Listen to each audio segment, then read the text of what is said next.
I mean, first we're delighted that not only this is the first art hotel in London, but also the flagship for the brand.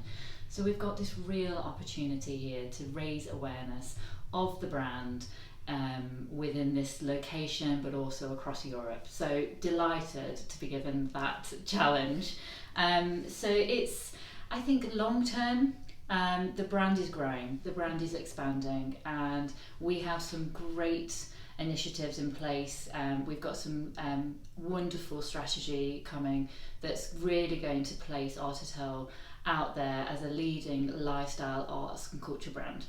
So short term, what's here, what's now, we are really focusing on the culture of the brand with our people, and really investing into that sort of like-minded, free-thinking, passionate individual that can actually deliver the service to what the brand is requiring. We are not about conforming, we're not about employing a team of robots. It is really about sort of trying to pull out the best of each individual and make sure we put them on a platform to shine. And then obviously, you know, really lead with this exceptional service. So it's not only skimming the surface with service, but actually taking it to that extra mile, pulling on influencers, pulling on the art and the culture, pulling on the community around them, and obviously making sure that they've got the tools and the knowledge and the ability to do that. But also, you know, Art Hotel has a signature artist, so we've been fortunate enough to work with Jaime Heon.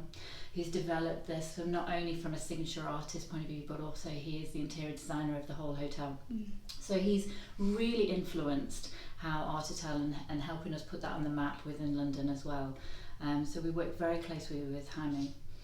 And the other unique thing about Art Hotel, which is a short term and a long term, is the Artbeat programme. So the Artbeat programme is really about being that arts and lifestyle led hotel. The Artbeat programme is really about pulling on some of those key strategic partnerships, making sure that we are influenced with the community. And when we talk about that cultural programme and what might be on it, so it's everything from art-led classes, curated events, it might be wellness, it might be yoga sunrise rooftop on the roof. So it's a number of different things that will play into that programme with music and dance and movies. So, but fundamentally we want to work with the community to do that. So very much about pulling on those partnerships, being very strategic about what they are, and very locally based partnerships. And that was fundamentally, I think, one of the reasons why, when the decision of why Battersea, does Battersea align with the brand, we really felt strongly that it did, because of that community element and what was being built here.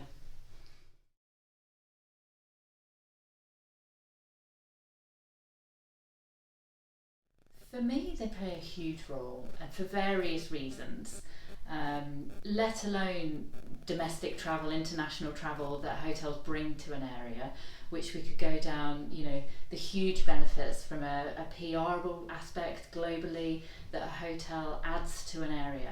But fundamentally, I think from making sure a neighbourhood works, making sure it's a success, it's all about making sure you are investing in that local community, which we talked about before. So whether it is that you are working with the community, working with the councils to making sure you are hiring locally, you are training locally, you are reinvesting locally.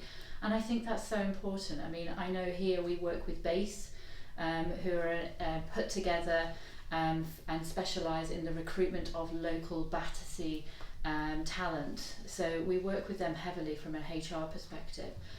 So there's numerous reasons, but I think hotels are attractive destinations, and this one in particular, having 2 destination restaurants, a spa, it's attracting not only your local target audience, but also your international and domestic clientele to come to the area, to experience the area and drive footfall as well.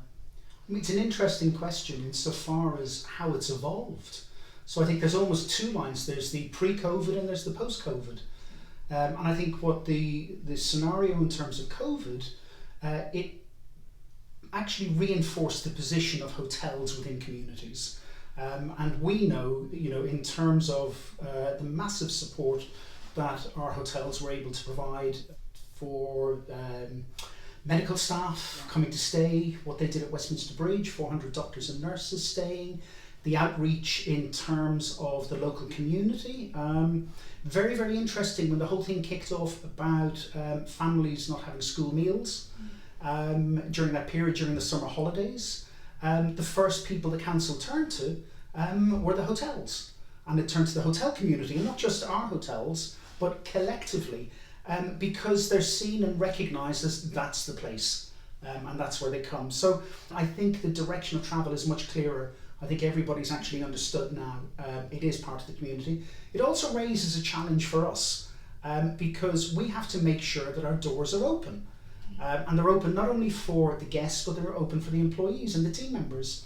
You know, we tend to be the first agents of change in terms of development in where we go. The first time we came to London, we actually came to King's Cross. We came to King's Cross 25 years ago for the hotel that's now the Pullman Hotel, but was the Shaw Park Plaza. Nobody was in King's Cross.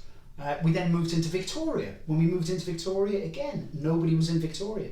When we opened Riverbank, certainly nobody sat at the river, and everybody thought we were clinically insane to open a hotel on a roundabout that had been a vacant site for 25 years when we opened Westminster Bridge. So, you know, being owner, operator, developers at our core, we enjoy that. We enjoy going into new areas, see what they can do in terms of that whole element of development and driving change and being responsible for change. But we've always been in the community. We just have to make sure that everybody knows on a more visible level.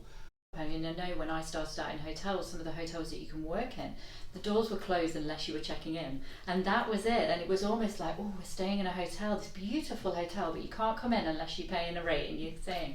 And I think that's fundamentally changed, and more so perhaps with lifestyle, that you're actually desiring, you're building these destination restaurants where you need constant footfall of local, just people popping in, whether it's to come and have a coffee, afternoon tea, pop and use the spa, have dinner, but not only that, come and just sit in the lounge areas and create this atmosphere and this buzz. And actually I think hotels are trying to go out there and fill their venues now. So for that you need the community, for that you need to call upon, and you need to be desired, and you need to have programs in place, and you need to be attractive. You need to attract not only people to come and stay and sleep in the beds and use your facilities, but actually people who are just in to pop in and have a look. But on that point, that's a perfect example. So the Art Hotel Hoxton that's currently under construction, and that will be opening in spring of next year. So nine months away when I checked on my diary yesterday. Mm-hmm. But part and parcel of the programme we've agreed already, because there's an art gallery, we have the cinema auditorium there. We're already talking about, and it will be programmed for at least 1 month a year for local community and artists coming into there. And that's either through, we're in conversation with some agents who manage local artists, but also in terms of graffiti artists, because that's part of the heritage of the area, and the local schools. Big shock when we opened there, because we spent this fantastic money putting up lovely hoarding all around the building, went away, that came up on a Friday, we came back on the Monday, covered in graffiti. So initially there was a shock, oh my God, and then there was the recognition, it's not, that's our roots. That's part of the community, and it's about making sure that we're accessible. That's the reason we've gone to the agents already, because we're already managing that message in terms of, there's your space. Yeah, you can come down, we're programming it, you don't have to ask twice. We just need to get that level of engagement.